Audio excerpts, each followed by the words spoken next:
Drugi septembrski teden prinaša zaključek podnebnega vrha in pregled stanja v Evropski uniji, prav tako posvečenega pretežno podnebju.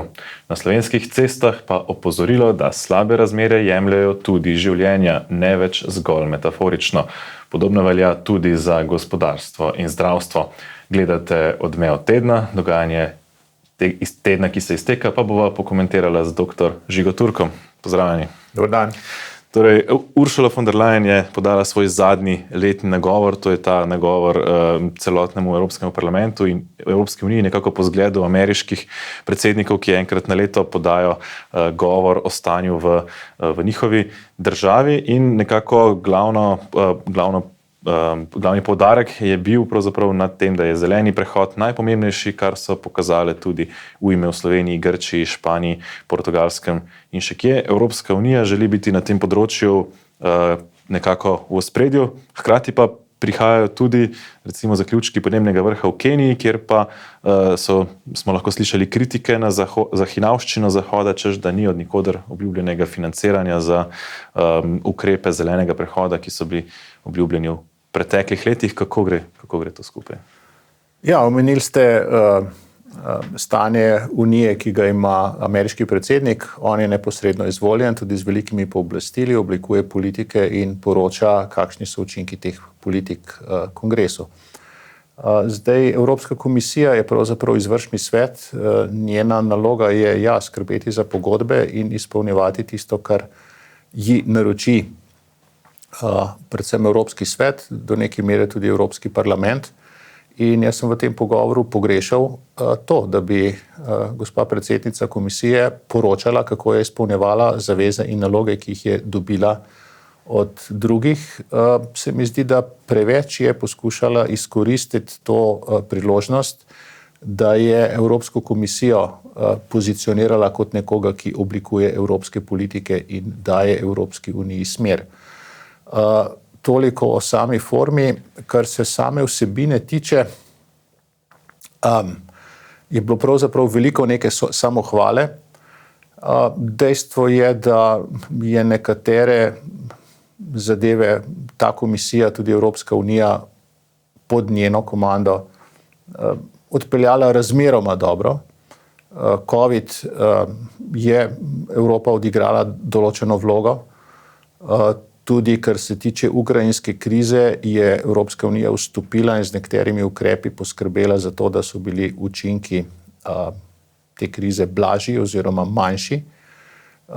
To je bilo dosti manj, kot bi se lahko pričakovalo od neke federalne države oziroma vlade neke federalne države. Mislim, da v tem ni nič slabega.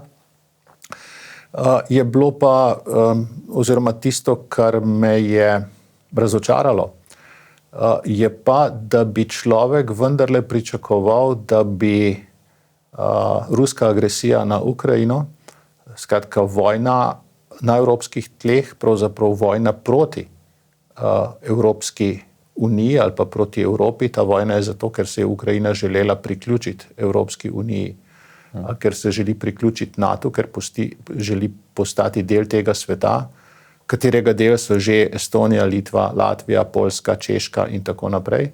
Nekdo se s tem ne strinja in je napadel, skratka šlo je posredno tudi za napad na Evropsko unijo, da ni bilo pravzaprav nobene streznitve, zelo malo streznitve glede tega.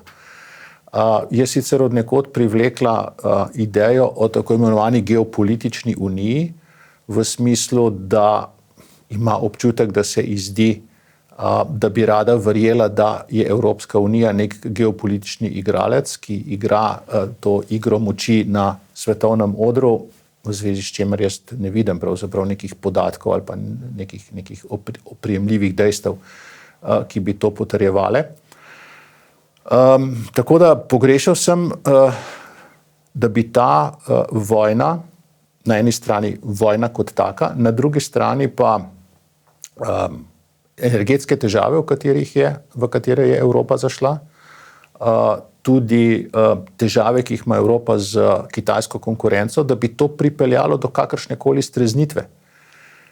Da bi to od tistih mirnodobskih govorov, ki smo bi jih navajeni poslušati iz Bruslja, kjer se je Evropa postavljala na čelo nekih naprednih zadev v zvezi z podnebjem, v zvezi z spolnostjo, v zvezi z ženskami, manjšinami in tako naprej, da bi bilo tega nekaj manj in da bi bilo nekaj več poudarka na resnih zadevah. Resne zadeve so pa energija, hrana, vojaška moč in tako naprej. Tega ni bilo, ne. Ogromno je bilo besed, seveda spet o tem zelenem prehodu. Moj občutek je že dolgo časa, da ta bruseljski mehurček se treplja po ramenih, češ Evropi smo prinesli mir, ne? Rešili smo Evropo pred samo seboj, rešili smo Evropo pred vojno. Večkrat zdaj pozabijo, da pravzaprav niso, ker imamo vojno v Evropi ali pa na robu Evropske unije in bi se lahko ob drugačni situaciji na bojišču prelila tudi, ne, v Evropsko unijo. Skratka, ampak vendarle, ne, ta mehurček si domišlja, da je poskrbel za mir v Evropi in se razgleduje potem, kaj bi lahko še dobrega naredil. Ne.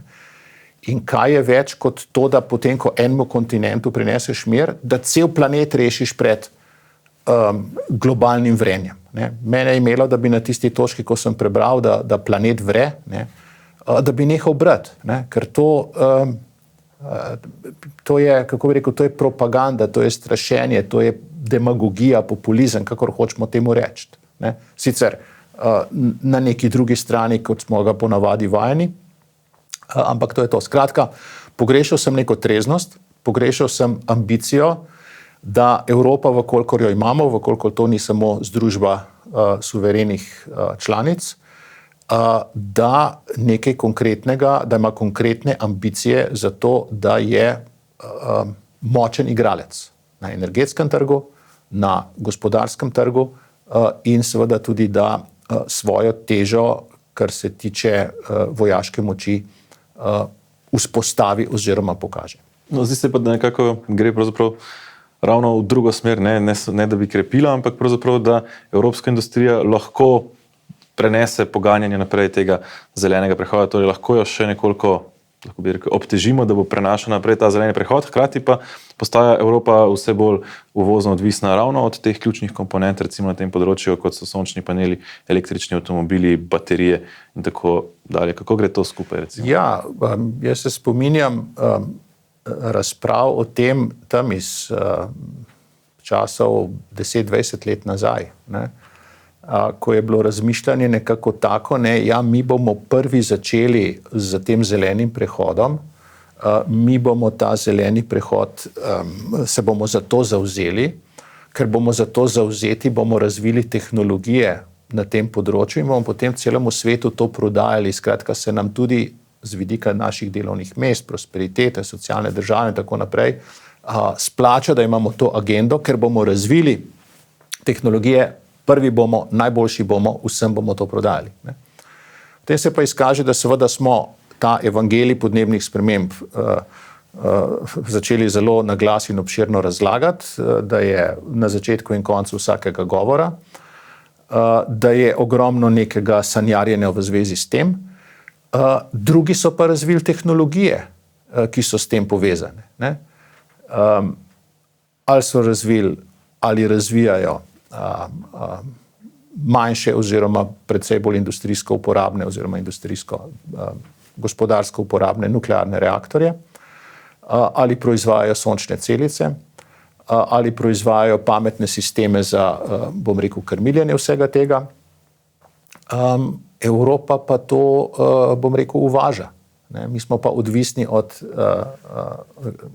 kitajskih baterij in še od cele množice drugih zadev, ki jih Evropa je zdaj prisiljena kupovati. Tako da tisto, kar smo naredili od zelenega prehoda, je v veliki meri, da smo energetsko potratne industrije izvozili nekam drugam. Smo bili pa pri nekaterih teh energetsko potratnih industrijah vrhunski. Vrhunski smo na področju avtomobilov in sploh motorjev na notranje izgorevanje. Vrhunska je bila kemična industrija v Nemčiji, tudi v Sloveniji. Ne. Mi smo zaprli tam letalu, ne, oziroma izdelavo aluminija, ki je porabljal tisto vodo iz Drave oziroma elektriko iz Drave takrat, ko se jo za nič drugega ni potrebovalo. Tako da imajo drugi od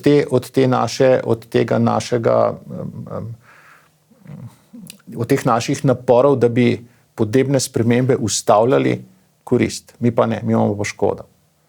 No, še več, celo slovensko gospodarstvo je tisto, ki še bolj caplja.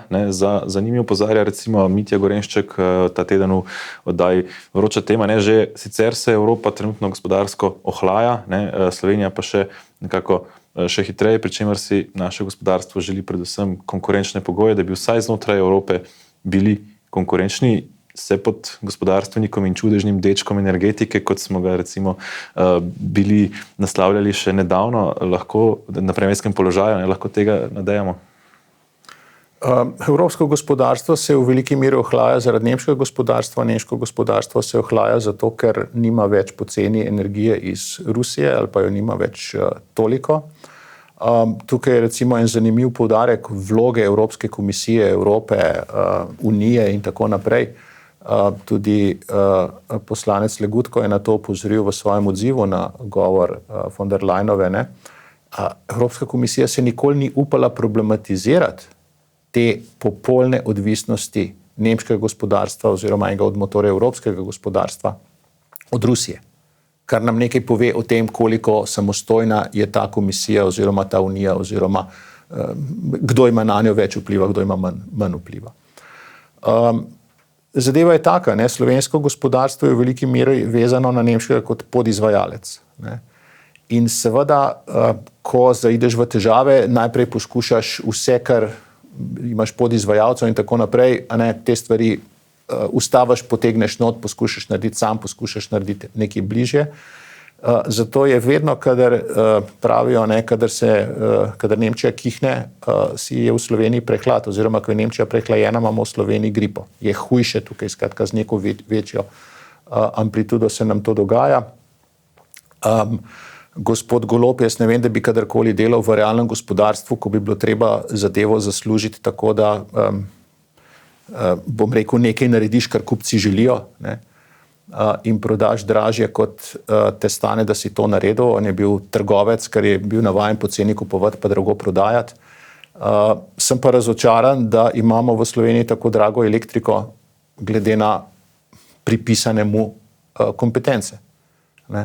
In nič ne kaže, da bomo v Sloveniji v kratkem vzpostavili nek sistem, ki bo energijo po razmeroma ugodnih cenah ali pa po konkurenčnih cenah dostavljalo tako gospodinjstvom kot gospodarstvo. In veste, na koncu za konkurenčnost gospodarstva je silno pomembno, po čem plačuje energijo. Na koncu energija se na koncu pozna v vsaki stvari, tudi če hočete v hrani, zato da vi pridelate stvari na polju, morate umetna gnojila tamle sipati, umetna gnojila se delajo za energijo, potrebujejo nafto, elektriko, plin in tako naprej.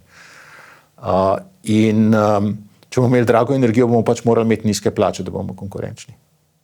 Tako preprosto je pravzaprav to. In jaz se ne spomnim niti enega ukrepa te vlade, saj ukrepov na splošno ni bilo veliko, ampak zato, da bi bilo gospodarstvo lažje, zato, da bi bilo v gospodarstvu več optimizma, zato, da bi gospodarstvo boljše funkcioniralo. Že samo zato, da bi nek lip service, se pravi, da bi dajali vtis, da jih gospodarstvo zanima. Celo takih aktivnosti ni bilo, da bi se slikali, da bi se fotografirali za gospodarstveniki. Se pa seveda s temi uličari ob vsaki priložnosti dobivajo in jih povsem resno jemljajo. Njim še prideva takoj po naslednji temi, ampak ena stvar bi še pri podnebju, in sicer ta teden je prišlo v javnost, da se podnebni alarmizem v veliki meri forsira tudi strani uglednih znanstvenih revij. To je opozoril Patrick Brown, ko je povedal, da je sam pravzaprav prilagajal svoje raziskave temu, da bi bile bolj podnebno alarmistične, da bi bolj poudarjale vlogo človeka v podnebnih spremembah, da je bil lahko potem citiran oziroma objavljen v teh recimo elitnih znanstvenih revijah, kot sta Nature in in Science. Ne? Pa to ni pravzaprav niti edini primer, ki je že na to opozarjal. Ne? To se zdi pravzaprav grozno. Glejte, zadeva je taka, da planet se segreva in se segreva v določeni meri, verjetno v veliki meri zaradi človekovih izpustov CO2. Približno, in to se da zračunati, koliko premoga potegneš nafte, plina iz zemlje, da se to zakuri, koliko iz tega nastane CO2. Približno polovica tega, kar mi pokurimo, narava absorbira, druga polovica ostane v ozračju in se nalaga in povzroča učinek tople grede. In te stvari znanost razmeroma dobro pozna, tudi kdor znanosti ne spremlja, vidi, se lahko spomni. Se spomnim, koliko sem sneg kidal, ko sem bil mehen, pa koliko ga zdaj kidam. Se spomnim, kakšne so bile razmerje na smučiščih, ko sem bil mehen, pa kakšne so zdaj. In tako naprej. In te stvari znanost, in to je znanost z malim z, zelo dobro pozna. In jih tudi napiše v različna poročila, so različne študije o tem in tako naprej. Ne? Potem pa seveda se politika ozira po tem, kako bi reševala svet ali pa kako bi spravila v življenje neke svoje agende, ki so stare, več enakosti, več socializma, manj gospodarskega napredka, manj propulzivnosti, večja revščina in tako naprej. In vidijo, mogoče bi se pa dalo to skozi podnebne spremembe oziroma skozi to, da moramo mi nehati spuščati CO2, kaj narediti. In se začne sklicevati na to znanost z malim z, ampak oni te rečejo, to je pa znanost z velikim z. Ne? Narobe interpretirajo ali pa pretiravajo v interpretaciji tega, kar znanost pravi, zmišljujejo si, kaj je znanost res rekla in kaj ni. Ne? Veste, znanost ne more reči, treba je zmanjšati CO2 izpuste. Ne? Znanost lahko reče, če bomo zmanjšali CO2 izpuste, potem se bo mi predvidevamo, da bi se lahko zgodilo to in to čez toliko in toliko časa. Ne? Če bomo mi zdaj zmanjšali CO2 izpuste, se bo mogoče čez 50-100 let kaj poznalo to na podnebju. Ne? Kaj bomo pa res naredili, pa ni znanstvena odločitev, ne? Oziroma je lahko osnovano na tem, kaj znanost pravi, če bomo naredili to, se bo zgodilo to. Ne? Ampak je politična odločitev, ki reče, ja, ampak zdaj, če bomo spustili, če bomo to in to naredili, ja, res bo manj CO2 izpustov, ampak bodo ljudje bolj revni, ne bo delovnih mest, ne bo hrane, ne bo ogrevanja, ne bo premikanja, ne bo razvoja, ne bo zdravstva, ne bo šolstva in cel kup drugih stvari. Tako da odločitev je na koncu faktor spoznanja zelo različnih strok. Ne. Stvar je še hujša pa tudi zato, ker že ta znanost z malim z je v veliki meri okužena in v veliki meri, bom rekel, talka teh politik. Ne? Na koncu je politika tista, ki znanstvenikom daje denar. Politika je tista, ki razpisuje razpise za raziskovalna sredstva. In tukaj je tudi v znanosti nasplošno, pa v ljudeh nasplošno je ena taka tendenca, ne, da naredimo neke mehurčke oziroma da neka skupnost poskuša v neko smeriti. In v znanosti, kar se tiče podnebnih sprememb, se je to zgodilo.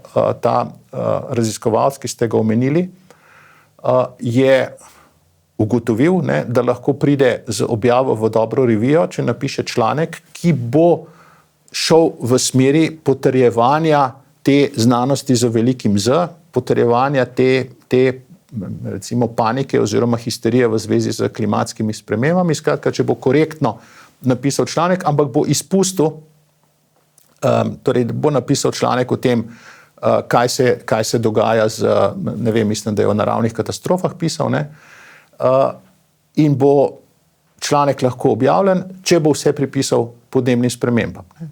Ker je izpustil, da bi lahko bile faktor tudi to in to, ne, je bil ta članek objavljen in na podlagi takih člankov potem politika reče, sej znanost je pa enotna. Ne. Znanstveniki so motivirani.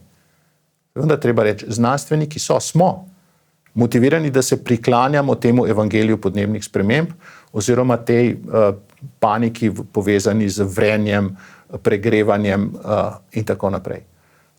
Zadeve se dogajajo, zadeve niso neproblematične, ampak so pa rešljive.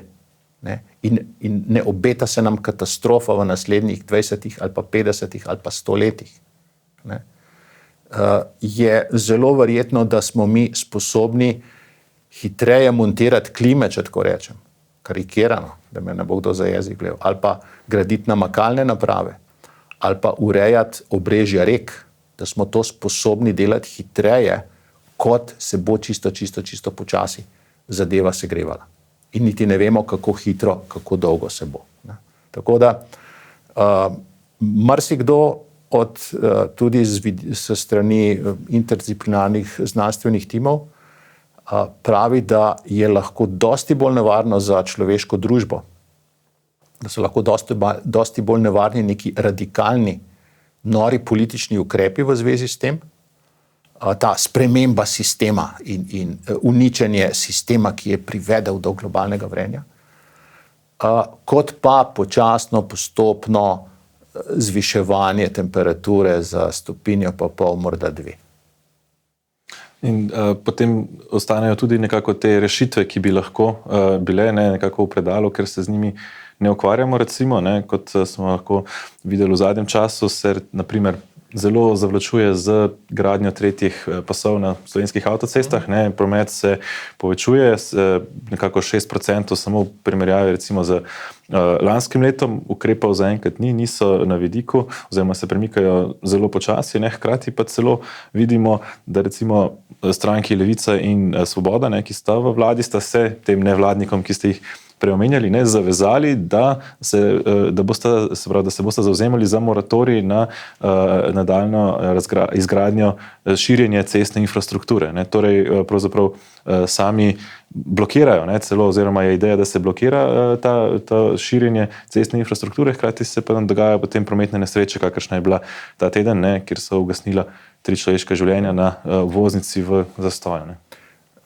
Glejte, vsa taka dogmatična stališča, ki se lepo slišijo, kjer tekmujejo na tej olimpijadi krepostnosti politične stranke, se v nekem trenutku vrnejo. Politika mora reševati realne probleme, mora videti nekaj let, desetletij v prihodnost in poskrbeti za to, da lahko državljani normalno živijo in delajo.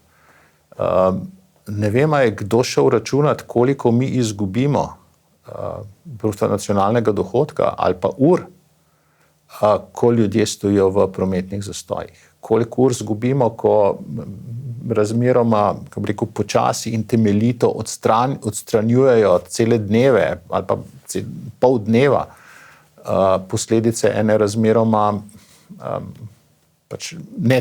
ne zelo hude nesreče. Nekaj se vendarle premika. Jaz sem z velikim zadovoljstvom opazil eno objavo, eno reklamo stranke SD, ki je rekla, mi se moramo začeti intenzivno delati na tem, da se prilagajamo podnebnim spremembam. Skratka, ta prehod od tega, mi bomo pa zdaj nehali spuščati CO2 v zrak in bomo začeli ljudi maltretirati v zvezi s tem, koliko česa kje pokurijo in da ne smejo jesti mesa in da se ne smejo voziti z avtomobilom, da ne smejo potovati z letalom. Da greš od tega k temu, dajmo mi zdaj pogledati tale vodotok, kaj se da narediti, kje bomo naredili zadrževalnike, da bodo imeli vremenski pojavi čim manjši vpliv. Kako bomo, sklimatizirali klinični center ali pa porodnišnico. Veste, tam niso bolniki žrtve podnebnih sprememb. Tam so žrtve tega, da noben ni klime inštaliral. In žrtve recimo teh neučinkovitosti so tudi pravzaprav recimo ljudje, navadni ljudje, kjer se soočajo pa recimo z težavami, zlomi, z tatvinami, ker smo videli recimo po Ivančni Gorici za zadnje dni, ko se nam pravzaprav že sestavlja dobesedno vaška straža. Glejte, avtocest pa cestnega omrežja pri nas vsaj ne morejo graditi privatniki. Če bi se v Ameriki to zgodilo, si predstavljam, da bi se našel nek investitor, ki bi naredil cesto kako bi rekel, kjer bi samo njemu plačevali cestnino, mogoče tamle nekje od Domžal do Logatca, nekje okrog tam čez Brnik še eno, da bi Ljubljano sprostila in bi tam zaračunaval tovornjakom, da grejo čez in bi zaslužil Pri nas to ne gre, pri nas take stvari dela država. In tukaj bi država enostavno neke stvari morala narediti, ampak mi poslušamo dogmo, da Slovenija pa nikoli ne bo potrebovala več kot dvopasovno avtocesto, praktično od takrat, ko so bile dvopasovne avtoceste narejene. Če bi to kdo pričakoval, bi ceste gradili tako, da bi imeli 2 pasova, pa vsred prostor za še en pas. Ker potem sam posred poasfaltiraš, torej vsi nadvozi, vsi priključki, vse ostane, če gradiš z dovolj velikim razmakom znotraj. Ampak takrat niso ljudje to pričakovali. In mogoče je to v 70-ih, 80-ih letih prejšnjega stoletja bilo še razumljivo. Ampak da danes postavijo dogmo, ne 3. pas, pa ne ker. Poleg tega že imamo odstavnega, pravzaprav zgraditi treba samo nekaj. Ja, zdaj vprašanje je tehnično, je tisti odstavni pas dovolj spodaj utrjen, ker bodo tam v glavnem tovornjaki vozili. Je treba nekaj investirati. Ampak kdor se je pelal kdaj proti Milanu, tam so celo tisto avtocesto, tako rekoč stalno so neka dela, ki dodajo en pas. Pred Milanom so že 4, okrog Benetk so 3, mislim, da bo zdaj kmalu do slovenske meje ali pa vsaj do Trsta bodo 3 pasovi. In pri taki obremenitvi s tovornjaki, ko je en pas praktično samo za tovornjake, dobimo mi nazaj dvopasovno avtocesto šele takrat, ko imamo 3 pasove. Tudi ko gledam kot gradbenik, kot šofer, sej Dars je, kako bi rekel, pametno tako malo pod mizo, ko so obnavljali marsikaj med Vrhnico in Postojno. Praktično je do Postojne zelo veliko pripravljenega, da bi bili lahko 3 pasovi. Od Vrhnike naprej praktično skozi. Tam je, recimo pred Ravbar komando sta umetno 2 pasova, tam je cesta za 3 pasove in potem tista parkirišča za primer nesreč. Potem imate pa problem zakonodaje oziroma izdaje dovoljenj in vsega tega, kar nam bo povsem ustavilo intervencijo tukaj. Tako kot je rekel gospod Ficko, mi smo tukaj vsaj 10 let zamudili. Pred 10 leti bi morali to začeti delati in namesto, Dars ima razmeroma dober denarni tok skozi vse te cestnine, so naredili zdaj te krasna počivališča, pa vse čudovite tiste hišice za WC in vodo in ne vem kaj še vse. Bi bilo dosti bolj pametno, da bi pa vsako leto nekje razširili na 3. pas. Jaz upam samo, da te protihrupne ograje, ki so jih tudi z velikim veseljem gradili po celi Sloveniji, da so dovolj daleč stran, da bodo 3. pas lahko nekam postavili. Umestili. Če se cest ne da graditi samostojno, pa se sami organizirajo. Kar se tiče tega v Ivančni Gorici, država ima monopol nad nasiljem. Bi morala imeti monopol nad nasiljem in od države si pričakuje, da dela red. Če država ni sposobna delati reda, potem nekako ta dogovor, da ima država monopol nad delanjem reda, odpade. Imajo ljudje pravico, da vzamejo stvari v svoje roke in jaz preprosto ne morem verjeti, da v 21. stoletju se morajo v Sloveniji nekje pojaviti, v bistvu vigilanti, se morajo pojaviti vaške straže, ki skrbijo za to, da ni vlomov kraj in drugega nasilja, bom rekel, nekje v Sloveniji. Ne poznam natančno ureditve, si pa predstavljam, da če bi imele občine večji vpliv na policijo, da bi pač tam občina rekla, bomo dali pa majčkeno več denarja za varnost, kot ga bomo dali za kakšne javne razsvetljave, ki jih itak povsod gradijo, kjer jih ni treba, pa za kakšne pločnike, pa bomo imeli tamle 2 policijska avtomobila, ki bosta se malo okrog vozila po noči. Ampak zaenkrat zgleda tega še nam nekako ne kaže. Zaenkrat tega ne kaže, ker je kako rekel, vpliv potrebe ljudi na to, kar dela država, premajhen. In kar se tiče avtocestnega križa, ljudje s tem, ko stojijo v kolonah, ko stojijo v zastojih, demonstrirajo, da bi bilo fino, da bi bil en pas več. Ljudje, ki sami stražijo v Ivančni Gorici da se jim kdo ne pripelje v naselje in začne vlamljati, demonstrirajo, da bi država mogla nekaj narediti. Ne? In takim stvarem bi mogla država prisluhniti, ne samo, da vsake 4 leta vpraša, kdo naj šofira državo. Ne? Upamo, da tudi bo. Gospod Žiga Turk, hvala za komentarje v današnji oddaji Odmev tedna. Mi, spoštovani gledalci, pa si pogledamo, kaj je še odmevalo v preteklem tednu.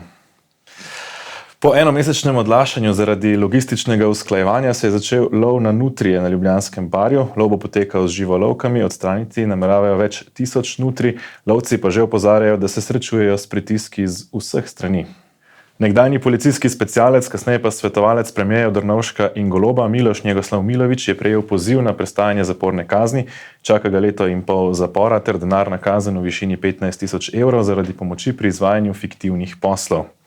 Evropski poslanci so potrdili predlog nove sestave Evropskega parlamenta, po katerem bo imel Evropski parlament 15 poslancev več, med drugim tudi dodatnega poslanca iz Slovenije. Slovenijo bo tako v prihodnjem mandatu zastopalo 9 poslancev. Tako, spoštovani gledalci, hvala, ker ste bili z nami in ste vztrajali do konca. Vidimo se znova prihodnji teden, zato se ne pozabite naročiti na naš YouTube kanal, da boste obveščeni o naših prihodnjih oddajah. Naročite pa se lahko tudi na digitalno naročnino prenovljenega portala domovina.je, zdaj tudi za krajše obdobje, za 3 dni, za 3,60 € oziroma za ves mesec za dobrih 8 € ali pa seveda letno naročnino na tednik Domovina, tako da marsikaj še lahko preberete na naših portalih in v reviji Domovina. Mi pa se znova vidimo prihodnji teden, ko vam pripravimo povzetek prihodnjega tedna. Nasvidenje.